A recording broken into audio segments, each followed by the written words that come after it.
Harry Potter and the Philosopher's Stone, Chapter 2, The Vanishing Glass. Nearly 10 years had passed since the Dursleys had woken up to find their nephew on the front step, but Privet Drive had hardly changed at all. The sun rose on the same tidy front gardens and lit up the brass number 4 on the Dursleys' front door. It crept into their living room, which was almost exactly the same as it had been on the night when Mr. Peter Dursley had seen that fateful news report about the owls. Only the photographs on the mantelpiece really showed how much time had passed. 10 years ago, there had been lots of pictures of what looked like a large pink beach ball wearing different colored bonnets, but Dudley Dursley was no longer a baby. And now the photographs showed a large blond boy riding his first bicycle on a carousel at the fair, playing a computer game with his father, being hugged and kissed by his mother. The room held no sign at all that another boy lived in the house too. Yet Harry Potter was still there, asleep at the moment, but not for long. His Aunt Petunia was awake, and it was her shrill voice that made the first noise of the day. "Up! Get up! Now!" Harry woke with a start. His aunt rapped on the door again. "Up!" she screeched. Harry heard her walking toward the kitchen, and then the sound of the frying pan being put on the stove. He rolled onto his back and tried to remember the dream he had been having. It had been a good one. There had been a flying motorcycle in it. He had a funny feeling he'd had the same dream before. His aunt was back outside the door. "Are you up yet?" she demanded. "Nearly," said Harry. "Well, get a move on. I want you to look after the bacon. And don't dare let it burn. I want everything perfect on Duddy's birthday." Harry groaned. "What did you say?" his aunt snapped through the door. "Nothing. Nothing. Dudley's birthday." How could he have forgotten? Harry got slowly out of bed and started looking for socks. He found a pair under his bed, and after pulling a spider off one of them, put them on. Harry was used to spiders, because the cupboard under the stairs was full of them, and that was where he slept. When he was dressed, he went down the hall into the kitchen. The table was almost hidden beneath all Dudley's birthday presents. It looked as though Dudley had gotten the new computer he wanted, not to mention the second television and the racing bike. Exactly why Dudley wanted a racing bike was a mystery to Harry, as Dudley was very fat and hated exercise, unless, of course, it involved punching somebody. Dudley's favorite punching bag was Harry, but he couldn't often catch him. Harry didn't look it, but he was very fast. Perhaps it had something to do with living in a dark cupboard, but Harry had always been small and skinny for his age. He looked even smaller and skinnier than he really was because all he had to wear were old clothes of Dudley's, and Dudley was about 4 times bigger than he was. Harry had a thin face, knobbly knees, black hair, and bright green eyes. He wore round glasses held together with a lot of Scotch tape because of all the times Dudley had punched him on the nose. The only thing Harry liked about his own appearance was a very thin scar on his forehead that was shaped like a bolt of lightning. He had had it as long as he could remember, and the first question he could ever remember asking his Aunt Petunia was how he had gotten it. "In the car crash when your parents died," she had said. "And don't ask questions. Don't ask questions. That was the first rule for a quiet life with the Dursleys." Uncle Vernon entered the kitchen as Harry was turning over the bacon. "Comb your hair," he barked, by way of a morning greeting. About once a week, Uncle Vernon looked over the top of his newspaper and shouted that Harry needed a haircut.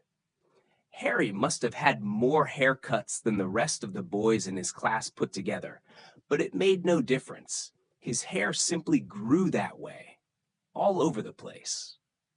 Harry was frying eggs by the time Dudley arrived in the kitchen with his mother. Dudley looked a lot like Uncle Vernon. He had a large pink face, not much neck, small, watery blue eyes, and thick blonde hair that lay smoothly on his thick, fat head. Aunt Petunia often said that Dudley looked like a baby angel. Harry often said that Dudley looked like a pig in a wig. Harry put the plates of egg and bacon on the table, which was difficult as there wasn't much room. Dudley, meanwhile, was counting his presents. His face fell. 36, he said, looking up at his mother and father. That's 2 less than last year. Darling, you haven't counted Auntie Marge's present? See, it's here, under this big one, from Mummy and Daddy. All right, 37 then, said Dudley, going red in the face. Harry, who could see a huge Dudley tantrum coming on, began wolfing down his bacon as fast as possible in case Dudley turned the table over. Aunt Petunia obviously scented danger too, because she said quickly, "And we'll buy you another 2 presents while we're out today. How's that, Popkin? 2 more presents? Is that all right?" Dudley thought for a moment. It looked like hard work. Finally, he said slowly, "So I'll have 30, 39 sweetums," said Aunt Petunia. Oh. Dudley sat down heavily and grabbed the nearest parcel. All right, then. Uncle Vernon chuckled. Little Tyke wants his money's worth, just like his father. Attaboy, Dudley. He ruffled Dudley's hair. At that moment, the telephone rang and Aunt Petunia went to answer it, while Harry and Uncle Vernon watched Dudley unwrap the racing bike, a video camera, a remote control airplane, 16 new computer games, and a VCR. He was ripping the paper off a gold wristwatch when Aunt Petunia came back from the telephone looking both angry and worried. "Bad news, Vernon," she said. "Mrs. Figg's broken her leg. She can't take him." She jerked her head in Harry's direction. Dudley's mouth fell open in horror, but Harry's heart gave a leap. Every year on Dudley's birthday, his parents took him and a friend out for the day, to adventure parks, hamburger restaurants, or the movies. Every year, Harry was left behind with Mrs. Figg, a mad old lady who lived 2 streets away. Harry hated it there. The whole house smelled of cabbage, and Mrs. Figg made him look at photographs of all the cats she'd ever owned. "Now what?" said Aunt Petunia, looking furiously at Harry, as though he'd planned this. Harry knew he ought to feel sorry that Mrs. Figg had broken her leg, but it wasn't easy when he reminded himself it would be a whole year before he had to look at Tibbles, Snowy, Mr. Paws, and Tufty again. "We could phone Marge," Uncle Vernon suggested. "Don't be silly, Vernon. She hates the boy." The Dursleys often spoke about Harry like this, as though he wasn't there, or rather, as though he was something very nasty that couldn't understand them, like a slug. "What about what's-her-name? Your friend, Yvonne?" "On vacation in Majorca," snapped Aunt Petunia. "You could just leave me here," Harry put in hopefully. He'd be able to watch what he wanted on television for a change, and maybe even have a go on Dudley's computer. Aunt Petunia looked as though she'd just swallowed a lemon. "And come back and find the house in ruins?" she snarled. "I won't blow up the house," said Harry, but they weren't listening. "I suppose we could take him to the zoo," said Aunt Petunia slowly, "and leave him in the car." "That car's new. He's not sitting in it alone." Dudley began to cry loudly. In fact, he wasn't really crying. It had been years since he'd really cried. But he knew that if he screwed up his face and wailed, his mother would give him anything he wanted. "Dinky Duddy Dums, don't cry. Mummy won't let him spoil your special day," she cried, flinging her arms around him. I don't want him to come. Dudley yelled between huge, pretend sobs. He always spoils everything. He shot Harry a nasty grin through the gap in his mother's arms. Just then, the doorbell rang. "Oh, good Lord, they're here!" said Aunt Petunia frantically. And a moment later, Dudley's best friend, Piers Pocus, walked in with his mother. Piers was a scrawny boy with a face like a rat. He was usually the one who held people's arms behind their backs while Dudley hit them. Dudley stopped pretending to cry at once. Half an hour later, Harry, who couldn't believe his luck, was sitting in the back of the Dursleys' car with Piers and Dudley on the way to the zoo for the first time in his life. His aunt and uncle hadn't been able to think of anything else to do with him.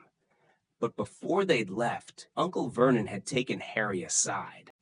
"I'm warning you," he had said, putting his large purple face right up close to Harry's. "I'm warning you now, boy. Any funny business, anything at all, and you'll be in that cupboard from now until Christmas." "I'm not going to do anything," said Harry, honestly. But Uncle Vernon didn't believe him. No one ever did. The problem was, strange things often happened around Harry, and it was just no good telling the Dursleys he didn't make them happen. Once, Aunt Petunia, tired of Harry coming back from the barber's looking as though he hadn't been at all, had taken a pair of kitchen scissors and cut his hair so short he was almost bald, except for his bangs, which she left to hide that horrible scar. Dudley had laughed himself silly at Harry, who spent a sleepless night imagining school the next day, where he was already laughed at for his baggy clothes and taped glasses. Next morning, however, he had gotten up to find his hair exactly as it had been before Aunt Petunia had sheared it off. He had been given a week in his cupboard for this, even though he had tried to explain that he couldn't explain how it had grown back so quickly. Another time, Aunt Petunia had been trying to force him into a revolting old sweater of Dudley's, brown with orange puffballs. The harder she tried to pull it over his head, the smaller it seemed to become, until finally it might have fitted a hand puppet, but certainly wouldn't fit Harry. Aunt Petunia had decided it must have shrunk in the wash, and to his great relief, Harry wasn't punished. On the other hand, he'd gotten into terrible trouble for being found on the roof of the school kitchens. Dudley's gang had been chasing him as usual when, as much to Harry's surprise as anyone else's, there he was sitting on the chimney. The Dursleys had received a very angry letter from Harry's headmistress, telling them Harry had been climbing school buildings. But all he'd tried to do, as he shouted at Uncle Vernon through the locked door of his cupboard, was jump behind the big trash cans outside the kitchen doors. Harry supposed that the wind must have caught him in mid-jump. But today, nothing was going to go wrong. It was even worth being with Dudley and Piers to be spending the day somewhere that wasn't school, his cupboard, or Mrs. Figg's cabbage-smelling living room. While he drove, Uncle Vernon complained to Aunt Petunia. He liked to complain about things. People at work, Harry, the council, Harry, the bank, and Harry were just a few of his favorite subjects. This morning, it was motorcycles. "Roaring along like maniacs, the young hoodlums," he said, as a motorcycle overtook them. "I had a dream about a motorcycle," said Harry, remembering suddenly. "It was flying." Uncle Vernon nearly crashed into the car in front. He turned right around in his seat and yelled at Harry, his face like a gigantic beet with a mustache. "Motorcycles don't fly!" Dudley and Piers sniggered. "I know they don't," said Harry. "It was only a dream." but he wished he hadn't said anything.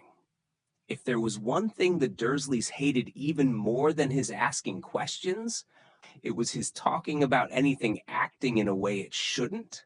No matter if it was in a dream or even a cartoon, they seemed to think he might get dangerous ideas.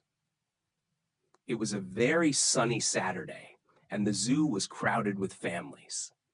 The Dursleys bought Dudley and Piers large chocolate ice creams at the entrance, and then, because the smiling lady in the van had asked Harry what he wanted before they could hurry him away, they bought him a cheap lemon ice pop. It wasn't bad either, Harry thought, licking it as they watched a gorilla scratching its head who looked remarkably like Dudley, except that it wasn't blonde. Harry had the best morning he'd had in a long time.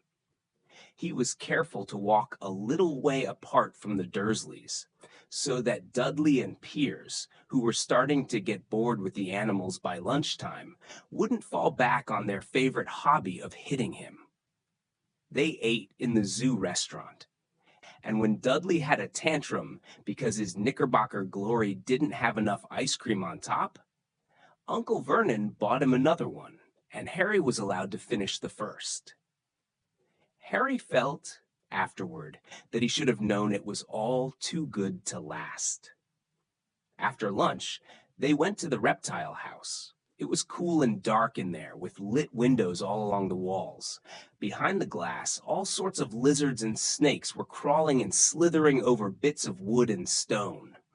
Dudley and Piers wanted to see huge, poisonous cobras and thick, man-crushing pythons. Dudley quickly found the largest snake in the place. It could have wrapped its body twice around Uncle Vernon's car and crushed it into a trash can, but at the moment it didn't look in the mood. In fact, it was fast asleep. Dudley stood with his nose pressed against the glass, staring at the glistening brown coils. "Make it move," he whined at his father. Uncle Vernon tapped on the glass, but the snake didn't budge. "Do it again," Dudley ordered. Uncle Vernon rapped the glass smartly with his knuckles, but the snake just snoozed on. "This is boring," Dudley moaned. He shuffled away. Harry moved in front of the tank and looked intently at the snake. He wouldn't have been surprised if it had died of boredom itself. No company except stupid people drumming their fingers on the glass, trying to disturb it all day long. It was worse than having a cupboard as a bedroom, where the only visitor was Aunt Petunia hammering on the door to wake you up. At least he got to visit the rest of the house. The snake suddenly opened its beady eyes. Slowly, very slowly, it raised its head until its eyes were on a level with Harry's. It winked. Harry stared. Then he looked quickly around to see if anyone was watching. They weren't. He looked back at the snake and winked, too. The snake jerked its head toward Uncle Vernon and Dudley, then raised its eyes to the ceiling. It gave Harry a look that said quite plainly, "I get that all the time." "I know," Harry murmured through the glass, though he wasn't sure the snake could hear him. "It must be really annoying." The snake nodded vigorously. "Where do you come from, anyway?" Harry asked. The snake jabbed its tail at a little sign next to the glass. Harry peered at it. "Boa constrictor, Brazil." "Was it nice there?" The boa constrictor jabbed its tail at the sign again, and Harry read on. "This specimen was bred in the zoo." "Oh, I see. So you've never been to Brazil?" As the snake shook its head, a deafening shout behind Harry made both of them jump. "Dudley! Mr. Dursley! Come and look at this snake! You won't believe what it's doing!" Dudley came waddling toward them as fast as he could. "Out of the way, you," he said, punching Harry in the ribs. Caught by surprise, Harry fell hard on the concrete floor. What came next happened so fast, no one saw how it happened. 1 second. Piers and Dudley were leaning right up close to the glass. The next, they had leapt back with howls of horror. Harry sat up and gasped. The glass front of the boa constrictor's tank had vanished. The great snake was uncoiling itself rapidly, slithering out onto the floor. People throughout the reptile house screamed and started running for the exits. As the snake slid swiftly past him, Harry could have sworn a low, hissing voice said, "Brazil, here I come. Thanks, amigo." The keeper of the reptile house was in shock. "But the glass," he kept saying. "Where did the glass go?" The zoo director himself made Aunt Petunia a cup of strong sweet tea while he apologized over and over again. Piers and Dudley could only gibber. As far as Harry had seen, the snake hadn't done anything except snap playfully at their heels as it passed. But by the time they were all back in Uncle Vernon's car, Dudley was telling them how it had nearly bitten off his leg, while Piers was swearing it had tried to squeeze him to death. But worst of all, for Harry at least, was Piers calming down enough to say, "Harry was talking to it, weren't you, Harry?"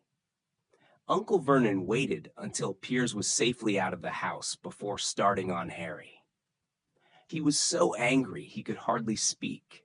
He managed to say, "Go, cupboard, stay, no meals," before he collapsed into a chair, and Aunt Petunia had to run and get him a large brandy. Harry lay in his dark cupboard much later, wishing he had a watch. He didn't know what time it was, and he couldn't be sure the Dursleys were asleep yet. Until they were, he couldn't risk sneaking to the kitchen for some food.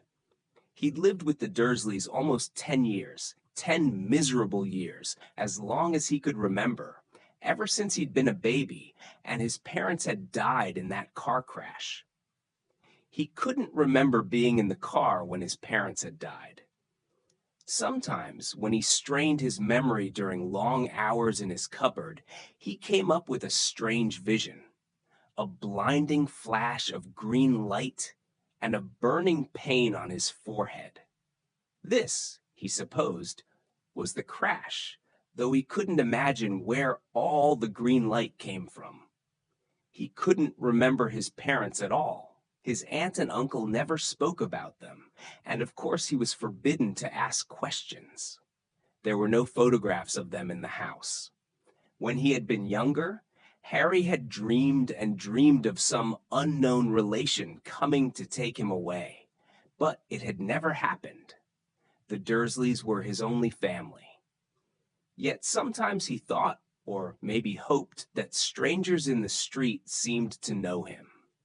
Very strange strangers they were, too.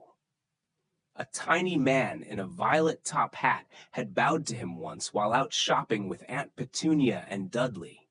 After asking Harry furiously if he knew the man, Aunt Petunia had rushed them out of the shop without buying anything. A wild-looking old woman dressed all in green had waved merrily at him once on a bus. A bald man in a very long purple coat had actually shaken his hand in the street the other day and then walked away without a word. The weirdest thing about all these people was the way they seemed to vanish. The second Harry tried to get a closer look. At school, Harry had no one.